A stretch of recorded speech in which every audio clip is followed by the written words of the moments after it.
നമസ്കാരം. PVN entertainment എന്ന നമ്മുടെ ചാനലിലേക്ക് സ്വാഗതം.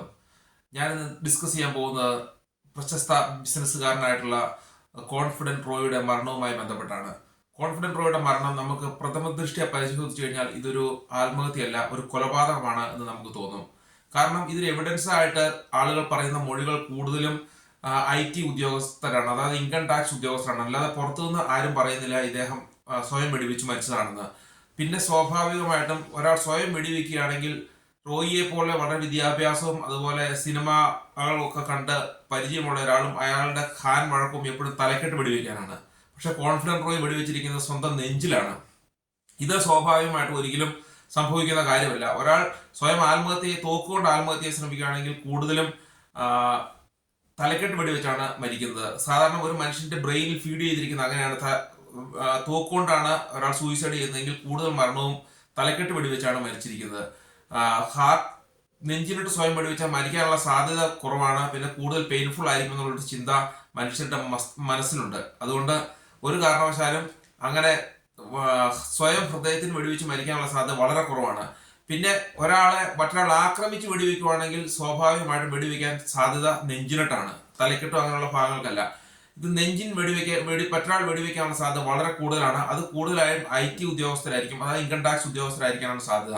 അതിനുള്ള പ്രധാന കാരണം എന്ന് പറഞ്ഞു കഴിഞ്ഞാൽ ഏകദേശം 3-4 ദിവസമായിട്ട് ഈ കോൺഫിഡന്റ് റോയുടെ ഓഫീസിൽ അവർ റെയ്ഡ് നടത്തുകയും അദ്ദേഹത്തിന് ത്രെട്ട് ഉണ്ടായിരിക്കുകയും അദ്ദേഹത്തിന് വളരെ രീതിയിലുള്ള മാനസിക സംഘർഷം ഉണ്ടായിരിക്കുകയും അദ്ദേഹത്തെ വിളിച്ചു വരുത്തുകയുമാണ് ചെയ്തിട്ടുള്ളത്. ഏതാണ്ട് രാവിലെ 10 മണിയോടെ 11 മണിയോട് കൂടി അദ്ദേഹം വരികയും അതിനുശേഷം അയാൾ ചോദ്യം ചെയ്യുകയും രേഖകൾ പരിശോധിക്കുകയൊക്കെ ചെയ്തിട്ടുണ്ടായിരിക്കും. അങ്ങനെ ഇത്രയും സമയമായപ്പോൾ സ്വാഭാവികമായിട്ടും അദ്ദേഹം വളരെ ദേഷ്യപ്പെട്ടിരിക്കാം, അദ്ദേഹത്തിന് വളരെ ഇറിറ്റേറ്റഡ് ആയിരിക്കാം. അങ്ങനെയുള്ള സമയത്ത് അദ്ദേഹം വയലന്റ് ആവാനുള്ള സാധ്യതയുണ്ട്.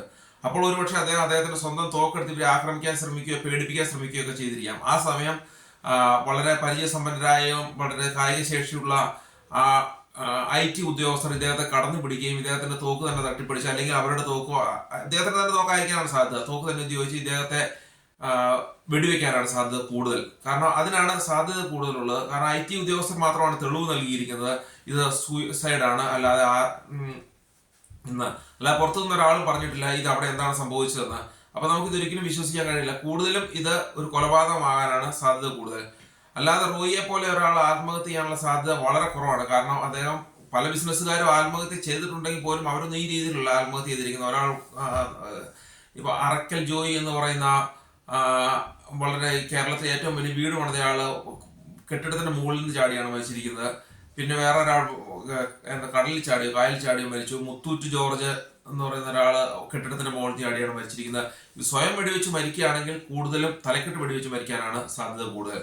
പിന്നെ ബിസിനസ്സുകാർക്കുണ്ടാകാവുന്ന പ്രധാനമായ പ്രശ്നങ്ങൾ എന്താണെന്ന് നമുക്ക് അടുത്തായിട്ടൊന്ന് പരിശോധിക്കാം. ഒരു പ്രധാനമായും ബിസിനസ്സുകാർ നേരിടുന്ന ആദ്യത്തെ പ്രശ്നം എന്ന് പറഞ്ഞാൽ ബിസിനസ് തുടങ്ങാൻ വേണ്ടി നല്ലൊരു ബിസിനസ് ഏതാണെന്ന് കണ്ടെത്തുക എന്നുള്ളതാണ്. അങ്ങനെ ബിസിനസ് കണ്ടെത്തുന്നത് ഒന്നാമത്തെ പ്രശ്നം. രണ്ടാമത്തെ പ്രശ്നം എന്ന് പറഞ്ഞാൽ ആ ബിസിനസ്സിന് ആവശ്യമായ പണം, ഇൻവെസ്റ്റ്മെന്റ് കണ്ടെത്തുക എന്നുള്ളതാണ്. ഇൻവെസ്റ്റ്മെന്റ് കണ്ടെത്താൻ അവർ ബാങ്ക് അങ്ങനെയുള്ള അവരുടെ പ്രോപ്പർട്ടികൾ പ്ലഡ്ജ് ചെയ്യുക, അല്ലെങ്കിൽ കമ്പനികൾ രൂപീകരിക്കുക, ഷെയർസ് മറ്റുള്ള ആളുകളിൽ നിന്ന് കടമായിട്ട് മേടിക്കുക, ഇങ്ങനെയുള്ള കാര്യങ്ങളൊക്കെ ചെയ്താണ് അവര് ഫണ്ട് സ്വരൂപിക്കുന്നത്. ഈ ഫണ്ട് സ്വരൂപിച്ചാൽ തന്നെ ഇവർക്ക് അന്നേരം തൊട്ട് ഇവർക്ക് പ്രഷർ സ്റ്റാർട്ട് ചെയ്യുന്നതാണ്. മൂന്നാമത്തെ ഒരു കാര്യം എന്ന് പറഞ്ഞിട്ടുണ്ടെങ്കിൽ ആവശ്യമായ മാർക്കറ്റ് കണ്ടുപിടിക്കുക എന്നുള്ളതാണ്. ഇവരുടെ പ്രോഡക്റ്റോ കാര്യങ്ങളോ സെല് ചെയ്യാനുള്ള ഒരു മാർക്കറ്റ് കണ്ടുപിടിക്കുക, അത് വളരെ ബുദ്ധിമുട്ടുള്ള ഒരു കാര്യമാണ്. അങ്ങനെ ഒരു മാർക്കറ്റ് കണ്ടുപിടിച്ച് സ്വന്തം പ്രോഡക്റ്റ് ആ മാർക്കറ്റിലേക്ക് എത്തിക്കുക എന്ന് പറഞ്ഞു കഴിഞ്ഞാൽ ബുദ്ധിമുട്ടുള്ള ഒരു കാര്യമാണ്. നാലാമത്തെ പ്രശ്നം എന്ന് പറഞ്ഞു കഴിഞ്ഞിട്ടുണ്ടെങ്കിൽ ഈ ബിസിനസ് ഒന്ന് അഡ്മിനിസ്ട്രേറ്റ് ചെയ്ത് കൊണ്ടുപോകുക എന്ന് പറഞ്ഞാൽ വളരെ ബുദ്ധിമുട്ടുള്ള ഒരു കാര്യമാണ്. എങ്ങനെയാണ് ബിസിനസ് അഡ്മിനിസ്ട്രേറ്റ് ചെയ്ത് കറക്റ്റായിട്ട് ആളുകളിലേക്ക് കറക്റ്റ് സമയത്ത് കാര്യങ്ങൾ എത്തിക്കുക, കറക്റ്റ് സമയത്ത് ഫണ്ട് മാനേജ് ചെയ്യുക, കറക്റ്റ് സമയത്ത് പ്രോഡക്റ്റുകൾ മേക്ക് ചെയ്യുക, അല്ലെങ്കിൽ പ്രോഡക്റ്റ് സെല്ല് ചെയ്യുക, ഇങ്ങനെയുള്ള കാര്യങ്ങളെല്ലാം ചെയ്തെന്ന് പറഞ്ഞാൽ ബിസിനസ് മാനേജ്മെന്റ് നല്ല ബുദ്ധിമുട്ടുള്ള ഒരു കാര്യമാണ്. അഞ്ചാമത്തെ കാര്യം എന്ന് പറഞ്ഞു കഴിഞ്ഞിട്ടുണ്ടെങ്കിൽ എംപ്ലോയീസിനെ മാനേജ് ചെയ്യുക എന്നുള്ളതാണ്. അവരെ കറക്റ്റ് സമയത്ത് വർക്ക് ചെയ്യുന്നുണ്ടോ, അവരുടെ കാര്യങ്ങളെല്ലാം ഫോളോ ചെയ്യുക, അവരെന്തെങ്കിലും ഇല്ലീഗൽ പ്രാക്ടീസ് ചെയ്യുന്നുണ്ടോ എന്നൊക്കെ നോക്കുക എന്നുള്ളത് അഞ്ചാമത്തെ ബുദ്ധിമുട്ടാണ്. ആറാമത്തെ ത്രെട്ട് എന്ന് പറഞ്ഞിട്ടുണ്ടെങ്കിൽ രാഷ്ട്രീയക്കാരെയും ലൈസൻസ് സംബന്ധമായ കാര്യങ്ങളാണ്. അതിന്റെ രാഷ്ട്രീയക്കാരും അതുപോലെ പിന്നെ ഉദ്യോഗസ്ഥന്മാരും ബ്യൂറോക്രാറ്റുകളും ഒക്കെ അവരെ വളരെ ബുദ്ധിമുട്ടിക്കാറുണ്ട്. കാരണം പല സമയത്തും അവർക്ക് ആവശ്യമായ സമയത്ത് ലൈസൻസ് കിട്ടുകയില്ല. ലൈസൻസിന് അപ്ലൈ ചെയ്ത് കഴിഞ്ഞിട്ടുണ്ടെങ്കിൽ അവരുടെ സമയം ലാഗ് ആവുന്നു. അതിനനുസരിച്ച് അവർക്ക് ബാങ്ക് ഇൻട്രസ്റ്റും കാര്യങ്ങളെല്ലാം കൂടിക്കൊണ്ടിരിക്കും. അങ്ങനെ ലൈസൻസ് കിട്ടുന്നതിന് അവരെ വളരെ ബുദ്ധിമുട്ടിക്കാറുണ്ട് ഈ ബ്യൂറോക്രാറ്റുകളും പൊളിറ്റീഷ്യന്മാരും. ആറാമത്തെ കാര്യം എന്ന് പറഞ്ഞു കഴിഞ്ഞിട്ടുണ്ടെങ്കിൽ ഇവരുടെ ഫാമിലി ലൈഫും അതുപോലെ ഈ ബിസിനസ്സും ഒന്നിച്ച് മാനേജ് ചെയ്ത് കൊണ്ടുപോകുക എന്ന് പറഞ്ഞാൽ വളരെ ബുദ്ധിമുട്ടുള്ള കാര്യമാണ്. ബിസിനസ്സിൽ കൂടുതൽ കോൺസെൻട്രേറ്റ് ചെയ്യാൻ പോയി കഴിഞ്ഞാൽ ഫാമിലി ലൈഫിനെ അത് ബാധിക്കും. ഫാമിലി ലൈഫിൽ കൂടുതൽ ഇൻവോൾവ് ചെയ്യാൻ പോയി കഴിഞ്ഞിട്ടുണ്ടെങ്കിൽ ബിസിനസ് അവിടെ ഡള്ളായി പോകും. ഇതാണ് ആറാമത്തെ ബുദ്ധിമുട്ട്. ഏഴാമത്തെ ബുദ്ധിമുട്ട് എന്ന് പറഞ്ഞു കഴിഞ്ഞിട്ടുണ്ടെങ്കിൽ മറ്റ് ബിസിനസ്സുകാരിൽ നിന്നുള്ള ബുദ്ധിമുട്ട്. കാരണം ഒരേ രീതിയിലുള്ള ബിസിനസ് ചെയ്യുന്ന പല ആളുകളുണ്ടായിരിക്കാം, അവര് പല രീതിയിലുള്ള പ്രശ്നങ്ങളുണ്ടാക്കും. അപ്പോൾ ഈ ബിസിനസ് ഇതേ രീതിയിൽ കണ്ടിന്യൂ ചെയ്ത് പോകുന്നതിനും മറ്റ് ബിസിനസ്സുകാരെ ഇവന്റെ ബിസിനസ് തകർക്കുകയും ആ ബിസിനസ് എങ്ങനെ പിടിക്കാമെന്ന് ശ്രദ്ധിക്കുന്ന ഒരു പ്രവണത ഉണ്ട്. അപ്പം അതിൽ നിന്നും ഇപ്പോൾ ഓൺലൈൻ ബിസിനസ് ആണെങ്കിൽ പോലും ഓൺലൈൻ ബിസിനസ് ചെയ്യുന്ന ആളുകൾക്കറിയാം, ഓരോ ഓൺലൈൻ സെയിം പ്രോഡക്റ്റ് ചെയ്യുന്ന ആളുകൾ അവർ തന്നെ ഈ പ്രോഡക്റ്റ് ഓർഡർ ചെയ്യും. അതിനുശേഷം എതിർ പാർട്ടി അവർ തന്നെ ഈ സാധനം ക്വാളിറ്റി ഇല്ലാന്ന് പറഞ്ഞ് തിരിച്ചയക്കും. അങ്ങനെ പല ബുദ്ധിമുട്ടും ഓൺലൈൻ ബിസിനസ് നടത്തുന്ന ആളുകൾക്ക് പോലും ഉണ്ട്. അപ്പം മറ്റ് ബിസിനസ്സുകാരിൽ നിന്നുണ്ടാകുന്ന ഒരു ത്രട്ടൻ ഈ ഭാഗത്തുണ്ട്. ഏഴാമത്തെ ബുദ്ധിമുട്ടാണ്. ഇപ്പൊ 6 ബുദ്ധിമുട്ടുകളാണ് തുടങ്ങുന്നത്. ഏഴാമത്തെ ബുദ്ധിമുട്ടുകളാണ് ഈ ബിസിനസ് റൺ ചെയ്ത് കൊണ്ടുപോകുക എന്ന് പറഞ്ഞു കഴിഞ്ഞാല്. ഈ റൺ ചെയ്ത് എല്ലാം സ്മൂത്ത് ആയിട്ട് പോയിക്കൊണ്ടിരിക്കുന്ന ബിസിനസ് ആണെങ്കിൽ പോലും ഈ ബിസിനസ് സ്ഥിരമായിട്ട് കൊണ്ടുപോകുമ്പോൾ അവന് തന്നെ ഒരു ബുദ്ധിമുട്ടുണ്ടാവും. പിന്നെ അവന്റെ പേഴ്സണൽ ഇൻകത്തിന് വേണ്ടി കുറെ കാശ് ചെലവഴിക്കേണ്ടതായിട്ട് വരും. പിന്നെ ഫാമിലിക്ക് വേണ്ടി കാശ് ചെലവഴിക്കേണ്ടി വരും. പിന്നെ ബിസിനസ് ഡെവലപ്പ് ചെയ്യുന്നതിന് വേണ്ടി കാശ് ചെലവഴിക്കേണ്ടി വരും. അങ്ങനെ ഈ മണി ഫ്ലോ മാനേജ് ചെയ്യുക എന്ന് പറഞ്ഞാൽ വളരെ ബുദ്ധിമുട്ടുള്ള ഒരു കാര്യമാണ്. എട്ടാമത്തെ കാര്യം എന്ന് പറഞ്ഞു കഴിഞ്ഞിട്ടുണ്ടെങ്കിൽ ഈ ബിസിനസിന്റെ ലയബിലിറ്റികളെല്ലാം കറക്റ്റ് സമയത്ത് തീർക്കുക എന്ന് പറഞ്ഞു കഴിഞ്ഞിട്ടുണ്ടെങ്കിൽ വളരെ ബുദ്ധിമുട്ടുള്ള ഒരു കാര്യമാണ്. കാരണം ലയബിലിറ്റി 5 വർഷത്തേക്കാണ് എടുത്തിരിക്കുന്നത്. ഈ 5 വർഷത്തിനുള്ളിൽ ലയബിലിറ്റികളെല്ലാം ഏറെക്കുറെ തീർക്കുകയും പിന്നെ ഈ ബിസിനസ് കണ്ടിന്യൂ ചെയ്ത് പോവുകയും ഒക്കെ ചെയ്യുക എന്ന് പറഞ്ഞു കഴിഞ്ഞിട്ടുണ്ടെങ്കിൽ അതും വളരെ ബുദ്ധിമുട്ടുള്ള കാര്യമാണ്. 9ാമത്തെ കാര്യം എന്ന് പറഞ്ഞു കഴിഞ്ഞിട്ടുണ്ടെങ്കിലാണ് ഏറ്റവും വലിയ ബുദ്ധിമുട്ട്. ബിസിനസ് സക്സസ് ആയി കഴിയുമ്പോഴത്തേക്കും ഇൻകം ടാക്സ്, എൻഫോഴ്സ്മെന്റ് അങ്ങനെയുള്ള ആൾക്കാർ വന്ന് ഇയാളുടെ രേഖകൾ പരിശോധിക്കുകയും ഇയാളെ ആവശ്യമില്ലാതെ ബുദ്ധിമുട്ടുകയും ഇയാൾക്ക് കിട്ടുന്ന പല ലൈസൻസുകളും ചിലപ്പോൾ ഇയാൾ കൈക്കൂലി കൊടുത്തൊക്കെ ആയിരിക്കും വാങ്ങിച്ചിരിക്കുന്നത്.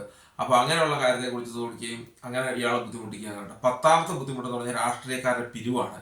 ആവശ്യമില്ലാതെ പിരിവുകൾ ചോദിക്കുകയും അവരിപ്പോൾ ചോദിക്കുന്ന ഫണ്ട് കൊടുത്തില്ലെങ്കിൽ അത് പിന്നെ ഇവരെ ബുദ്ധിമുട്ടിക്കുകയും ഈ കാര്യം പറഞ്ഞ് ഇവരുടെ എല്ലാ രീതിയിലും ബിസിനസ് തുടങ്ങുമ്പോൾ തൊട്ട് ഇവരൊരിക്കലും രാഷ്ട്രീയക്കാരുടെയും ബ്യൂറോക്രാറ്റുകളുടെ ഒരു അടിമയായി മാറുന്നത് പോലെയുള്ള ഒരു സിറ്റുവേഷനിലേക്ക് വരും. ഇങ്ങനെ 10 സിറ്റുവേഷനുകൾ മാനേജ് ചെയ്ത് പോയി മാത്രമാണ് സക്സസ്ഫുൾ ബിസിനസ് മുൻപോട്ടേക്ക് കൊണ്ടുപോകാൻ പറ്റത്തുള്ളൂ. അത് മാത്രമല്ല ഇയാളുടെ മാനസിക നിലയും കാര്യങ്ങളും എല്ലാം വളരെ സ്റ്റേബിൾ ആയിരിക്കണം.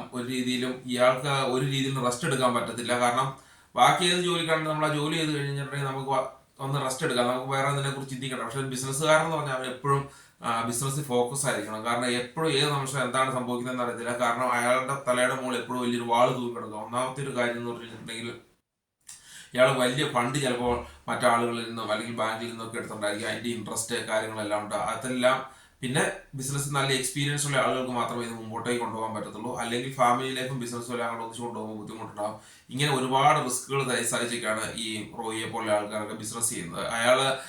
അതിനിടയ്ക്ക് അയാൾ എന്റർടൈൻമെന്റ് കിട്ടുന്നതായിരിക്കും. മോഹൻലാലിനെ പോലെ ആളുകൾ വെച്ച് സിനിമകൾ എടുക്കുകയും അത് പലതും പൊട്ടുന്നു, കാസിനോ പൊട്ടുന്നു, പിന്നെ കുറെ കാറുകൾ മേടിച്ചു കൂട്ടുന്നു. അങ്ങനെയൊക്കെയാണ് അയാൾ ഒന്ന് റിലാക്സ് ചെയ്യുന്നത്. പിന്നെ അത് അയാൾ ഈ സോഷ്യൽ മീഡിയയിലൂടെയൊക്കെ ആളുകളെ ഇത് കാണിച്ച് വളരെ എൻജോയ് ചെയ്യാനൊക്കെ ശ്രമിപ്പിക്കുന്നുണ്ട്. പക്ഷെ എങ്കിൽ പോലും അദ്ദേഹം ഒരു കടമൊന്നും ഇല്ലാത്ത ഒരു ഡെപ്റ്റ് ഫ്രീ ബിസിനസ് ആണ് അയാൾ ചെയ്യുന്നതെന്നാണ് പറയുന്നത്. ഒരുപക്ഷെ ചിലപ്പോൾ ശരിയായിരിക്കും. പക്ഷെ അദ്ദേഹം പരസ്യത്തിന് വേണ്ടി എന്തിനാണ് ഇത്രയും കാശ് കൊടുക്കുന്നത് എനിക്ക് ഒരിക്കലും മനസ്സിലായില്ല. കാരണം അദ്ദേഹം ചെയ്യുന്ന ബിസിനസ് എന്ന് പറഞ്ഞാൽ റിയൽ എസ്റ്റേറ്റ് ബിസിനസ് ആണ്.